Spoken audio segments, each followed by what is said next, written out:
오늘 주제는 출애굽기 6장, 7장에 있는 본문을 가지고 여러분과 좀 말씀을 나누고자 합니다. 오늘의 제목은 끝나지 않은 싸움. 명심보감에는 이런 말이 있습니다. 은혜를 베풀고 보답받기를 바라지 말고 남에게 주었거든 후회하지 마라. 여러분은 일상생활에서 기대를 자주 하십니까? 기대를 많이 하십니까? 내가 누군가에게 좀 도와주면 저 사람이 나를 이렇게 도와주겠거니 이런 바람으로 사십니까? 아니 혹시 또 그런 도와줬는데 잘 도와주지 않았을 때에 저 사람 왜 저럴까 하고선 시험 받으십니까? 많은 사람들이 이제 기대를 하고 살죠. 오늘 오후에 예배가 끝나면 또 어디로 여행을 갈지, 아니면 연말이 되면 또 주말이 되면 우리 통장에 또 들어올 그 월급을 생각하면서 또 기대를 합니다. 이번 월급 타면 뭘 사야지. 또 이번 월급 타면 뭘 먹어야지. 이런 기대들을 하는 거죠. 또 새로 집을 산다거나 새로 어떤 차를 사게 되면 또 그것에 대한 기대를 하게 마련이죠. 심지어는 오늘 예배가 끝난 다음에는 점심이 뭐가 나올지, 또 우리 목사님은 오늘 무슨 말로 설교를 하실지 이런 기대를 가지고 있다라는 것이. 기대함은 물론 우리의 그 삶 속에서 긍정적인 어떤 영향을 많이 미칩니다. 삶에 희망을 갖게 하고요. 또 우리의 그 삶에 어떤 그 윤활유 역할을 해서 우리 삶이 좀 더 매끄럽게 가는 것을 도와주는 역할을 하죠. 하지만 그렇지 않을 때도 우리의 그 삶 속에 있다라는 거예요. 특별히 인간관계와 또 신앙생활을 하면서 이 기대에 대한 어떤 실망은 그 여파가 굉장히 크다라는 것을 저뿐만 아니라 이 자리에 계신 여러분들도 다 아실 거라고 생각이 됩니다. 왜냐하면 우리가 이제 우리의 그 인생을 계획하지만 우리의 인생대로 그것들이 이루어지지 않을 때가 너무나 많다라는 거죠. 내가 계획한 대로, 내가 생각한 대로 그 일들이 되지 않을 때가 있다라는 거예요. 그리고 그 가운데 우리의 그 마음이 흔들릴 때가 있다라는 거죠. 근데요, 이런 이 잘못된 기대는 우리의 신앙생활에도 생기게 마련이에요. 여러분, 출애굽기 6장과 7장을 보게 되면요, 하나님께서 모세에게 한 명령을 내리십니다. 이제 네가 이스라엘을 대표해서 누구에게 가러 갑니까? 바로 앞에 가서 하나님의 말씀이 무엇인지 아주 분명하게 전하라고 이야기하죠. 하나님, 제가 뭔데 이제 지금 나이가 80 넘어가서 그들에게 무슨 말을 할 수 있으며, 예전 같으면 말이 좀 먹히긴 하겠지만 지금 이렇게 초라한 모습으로 그들에게 무슨 말을 하겠습니까? 라고 이야기를 하죠. 그때에 하나님께서 어떻게 해야 할지를 다 알려주셨어요. 지팡이를 던져라. 팔을 소매에 넣어라. 그리고 나일강 앞에 가서 뭐하라? 그 나일강을 어떻게 변하라고 하는 것까지도 다 알려주셨어요. 여러분, 그날 바로의 마음이 변했습니까? 야, 네가 믿는 하나님 정말 대단한 하나님이구나. 우리가 빨리 이 애굽에 있는 이스라엘 백성들을 다 보내게 할 테니까 가서 기다리라고 이렇게 얘기합니까? 이 모세는요, 어쩌면 그 가운데 이 바로의 마음이 조금이나마 좀 흔들려서 하나님의 그 모습이 높게 드러나기를 원했을 수도 있습니다. 근데 그런 기대와는 다른 결말을 모세와 아론은 맞이해야 됐죠. 출애굽기 7장 4절입니다. 바로가 저희를 듣지 아니할 터인즉 내가 내 손을 애굽에 더하여 여러 큰 재앙을 내리고 내 군대, 내 백성 이스라엘 자손을 그 땅에서 인도하여 낼지라. 여러분, 하나님께서 분명하게 말씀해 주셨어요. 그 상황으로서는 우리의 기대가 무너질 수 있는 그런 상황이었지만 이미 하나님은 그 앞전에 뭐라고 말씀하셨습니까? 이러한 이적들을 보여줄 거지만 바로 그의 신하들은 꿈쩍도 하지 않을 거다라는 얘기를 이미리 해 주셨다라는 거예요. 뭘 보여주신 거예요? 변함없는, 여전히 내 앞에 있는 변함없는 그 벽들을 보여주셨다라는 겁니다. 여러분, 우리는요, 신앙생활을 할 때에 늘 우리의 그 인생 앞에 늘 환하고 좋은 일들만 있게 되기를 간절히 바랍니다. 그런데요, 이 신앙이 좋을 때는 문제가 되지 않아요. 어려울 때, 힘들 때에는 여러분 어떤 생각 하십니까? 내 인생 앞에 먹구름이 껴있을 때에 이것이 하나님의 축복이라고 얘기하실 수 있는 분들이 과연 얼마나 될까요? 하지만 우리는 곧 알게 됩니다. 이 먹구름이 아주 짙어서 그 뒤에 태양을 삼켜버린 것처럼 보이지만 여전히 그 먹구름 뒤에는 뭐가 있습니까? 태양이 있고 빛이 있고, 그리고 그 먹구름은 곧 사라져 버릴 거라는 사실을 우리는 경험적으로 알게 되죠. 하나님께서 이미 이스라엘 백성들에게 알려주셨어요. 뭐 하지 말라는 겁니까?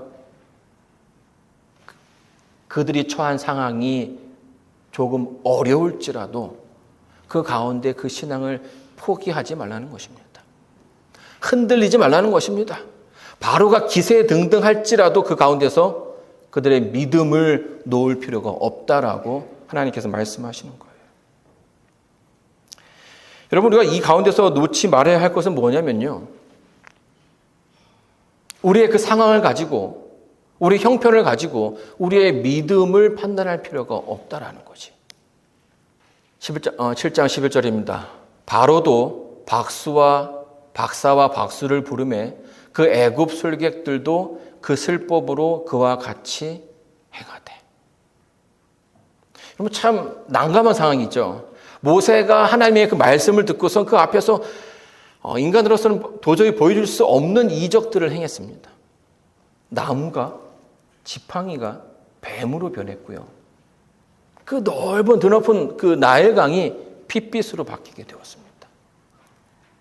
그런데 이 바로가 그것을 보고서 이게 겁을 먹어야 되는데 오히려 그 바로와 그의 그 술객들이 그것을 따라 했다라는 거예요. 와, 비장의 카드를 쫙 보냈는데 뭐 한 겁니까? 전혀 반응이 없는 거죠. 여러분, 우리가 신앙을 할 때도 이런 경험들을 종종 맞이하게 됩니다. 정말로 변할 거라는 생각했던, 내가 기도를 많이 했기 때문에 바뀔 거라 했던 일들이 바뀜없이 그냥 그대로 가는 경우들이 너무나 많다라는 거죠.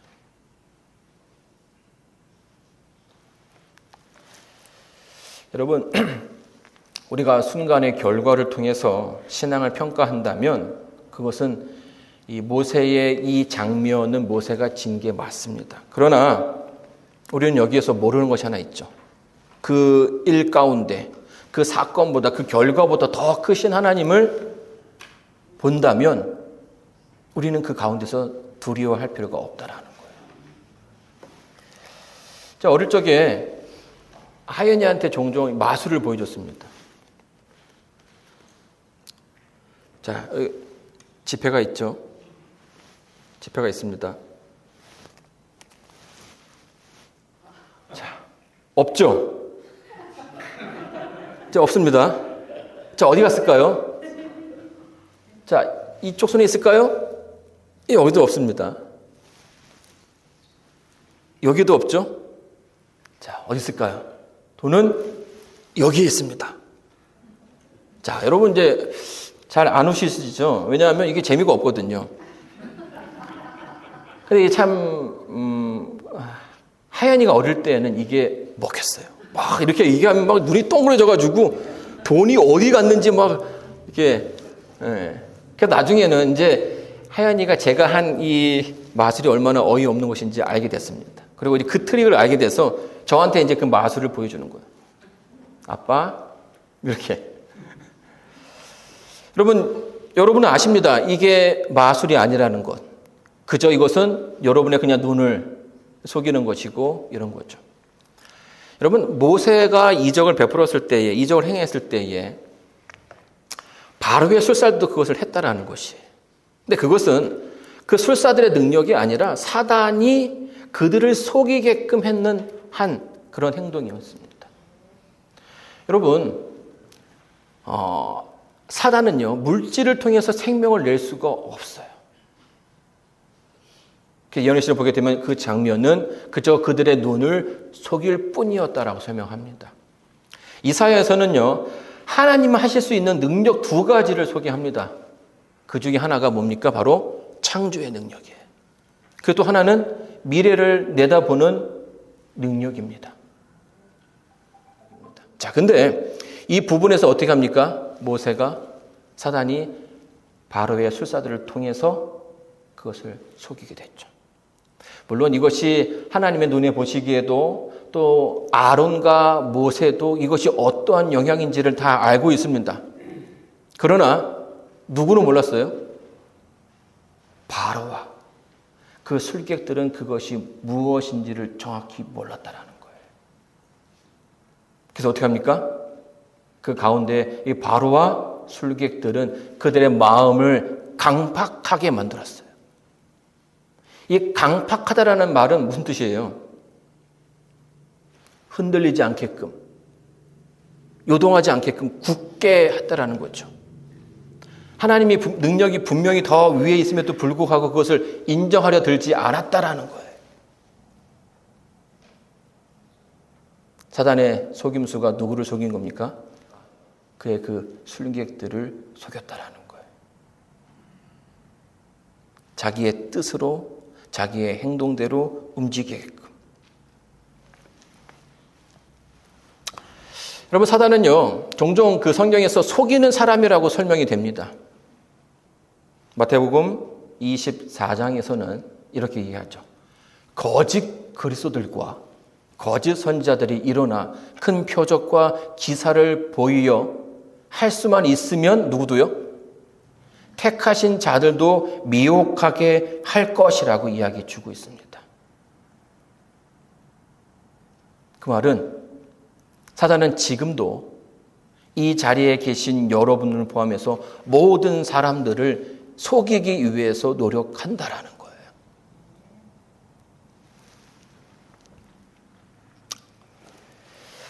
하나님의 이적을 보고도, 눈앞에 보고도 바로는 마음이 움직이지 않았습니다. 사단이 주는 그 능력이 전부라고 생각했고 그들도 할 수 있다라고 생각했기 때문에 하나님의 그 조언을, 하나님의 그 메시지를 받아들이지 않았죠. 여러분, 그 상황만 보더라면, 그 상황만 본다면 하나님의 능력이 실패한 겁니까? 사단이 이긴 걸까요? 여러분, 예수님의 십자가는 악의 세력에 의해서 죽임을 당하셨는데, 인간의 죄로 인해서 죽임을 당하셨는데 그것은 실패입니까? 성공입니까? 여러분, 이 결말, 이 답을 다 아실 거라고 생각이 됩니다. 때로는 우리가 하나님께 아주 신실하게 기도하는 일들이 있습니다. 왜냐하면 우리 앞에 우리 인생이 늘 좋은 것만 있는 것은 아니니까요. 아플 때에 하나님께 기도를 합니다. 그러나 그 기도가 응답이 되어지지 않을 때가 있어요. 그럼 여러분의 그 믿음이 부족한 것입니까? 여러분이 앞에 두었던 그 일들이 해결되지 않을 때에 여러분의 그 신앙생활이 잘못된 것입니까?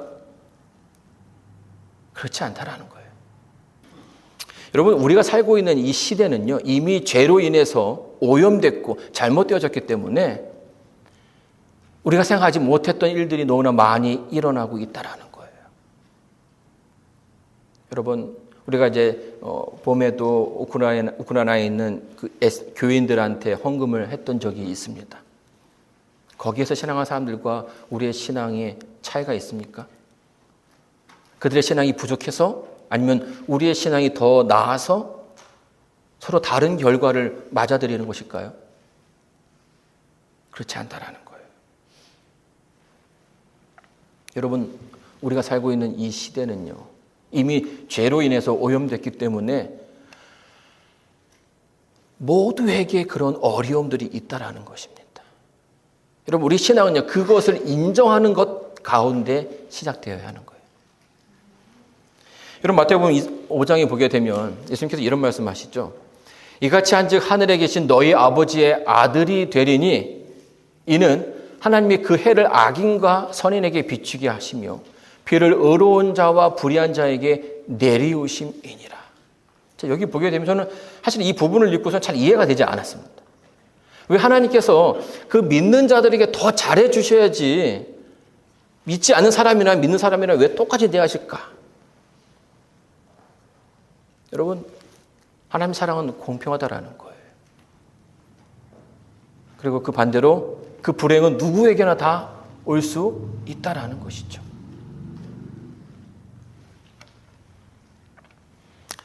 변하지 않는 바로와 그의 신하들, 누구의 잘못입니까?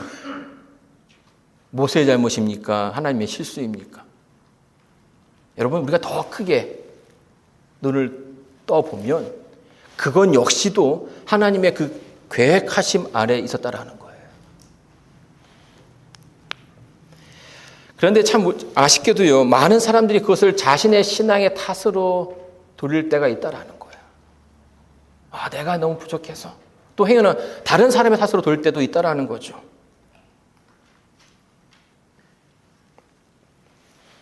신앙을 하면서 그렇게 착각을 합니다.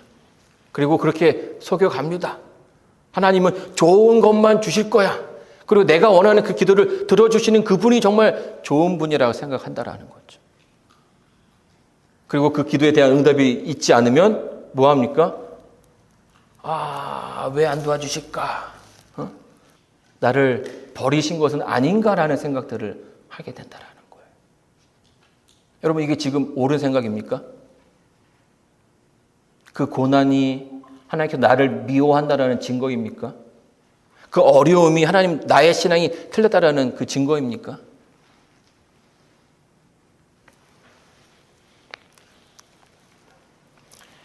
여러분, 우리가 스스로 상처를 입히면서 살아갈 필요가 없다라는 것이. 여러분, 복을 따라가는 것, 인생이 잘 되기를 바라는 것은, 잘 되기만을 바라는 것은 신앙이 아니죠. 그거는 기복입니다. 기복. 복을 바라는 거예요. 신앙은요, 하나님을 따라가는 거예요. 복된 좋은 길로만 가려고 하는 것이 아니라 하나님이 가는 길이라면 그 길을 따라 나서는 것, 이것이 신앙인 것입니다.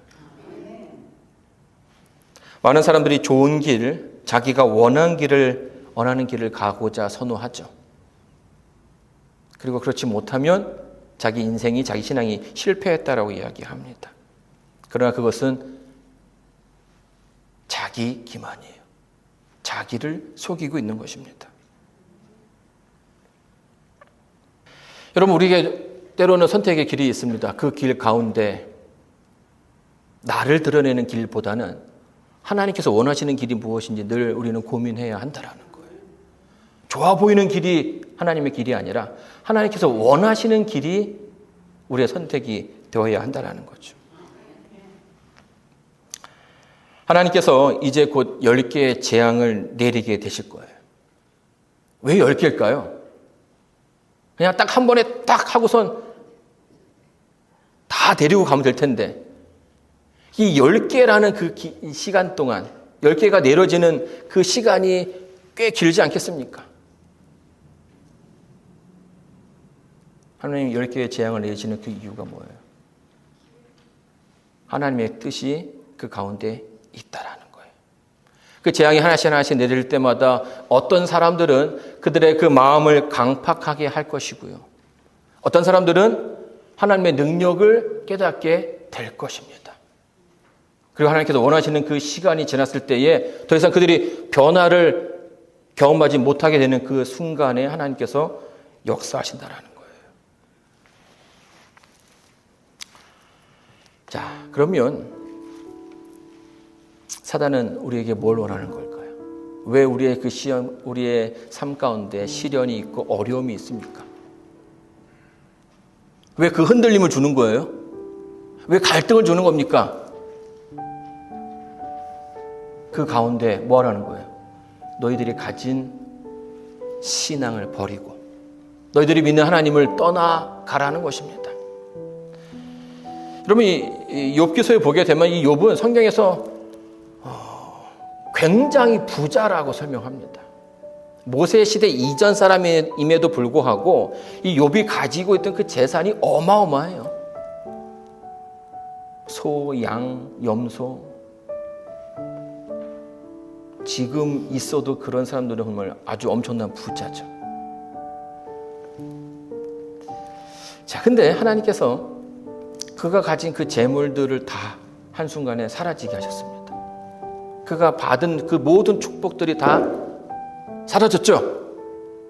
남은 거랑은 그의 아내 한 명뿐이었어요. 거기다가 지금 몸에 욕창이 생겨가지고 막 그냥 정신이 없습니다. 긁느냐고. 손톱으로부터 긁어도 시원치 않으니까 그 기와장, 그 날카로운 조각으로 팍팍팍 긁는 것이. 그때 이 아내가 뭐라고 이해합니까? 그 아내가 그에게 이르되 당신이 그래도 자기의 순전을 굳게 지키느뇨. 뭐라고요? 하나님을 욕하고 죽으라고 얘기합니다. 지금 당신의 그 길이 잘못되었으니 뭐라는 거예요? 포기하라는 것이죠.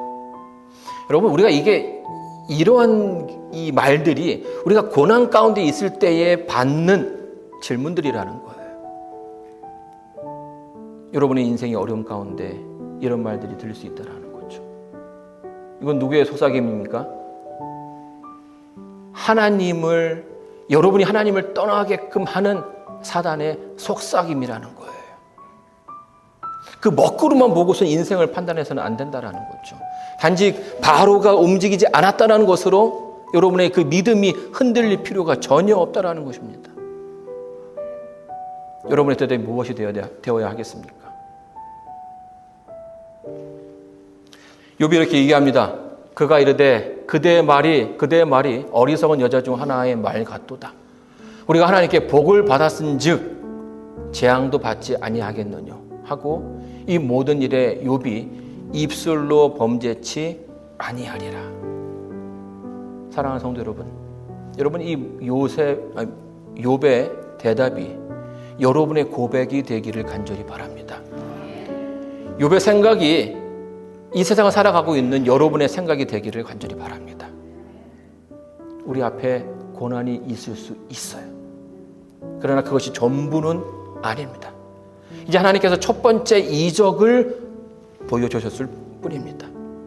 두 번째가 있고 세 번째가 있고 이 10번째가 끝나는 그때에 하나님께서 더 크신 모습으로 그들의 그 삶 가운데 역사하실 거라는 거예요. 그동안 여러분은 뭐 하셔야겠습니까? 여러분의 그 믿음을 지켜야 하는 것입니다. 사단이 또 바로가 그 수객들이 얼마나 많은 말들로 여러분의 그 신앙을 비아냥거리고 무시하겠습니까? 그러나 아직 게임은 끝나지 않았어요. 아직 하나님의 능력은 모든 것이 보여진 것이 없다라는 거예요. 그 가운데 하나님께서 여러분을 이끌어 주실 것입니다. 사랑하는 성도 여러분, 혹시 여러분의 인생 가운데 고난이 있다면 그 고난 뒤에 있는, 또 고난 뒤에서 여러분을 여전히 따뜻하게 비추고 있는 하나님을 발견하게 되기를 바랍니다. 또 여러분의 그 신앙을 흔드는 누군가가 있을 때에, 또 누군가의 어떤 속삭임이 들릴 때에 그 가운데서 하나님의 음성을 바르게 선택하고 그 바르게 따라갈 수 있는 그 믿음과 용기가 여러분에게 있게 되기를 바라면서 오늘 말씀을 마치겠습니다.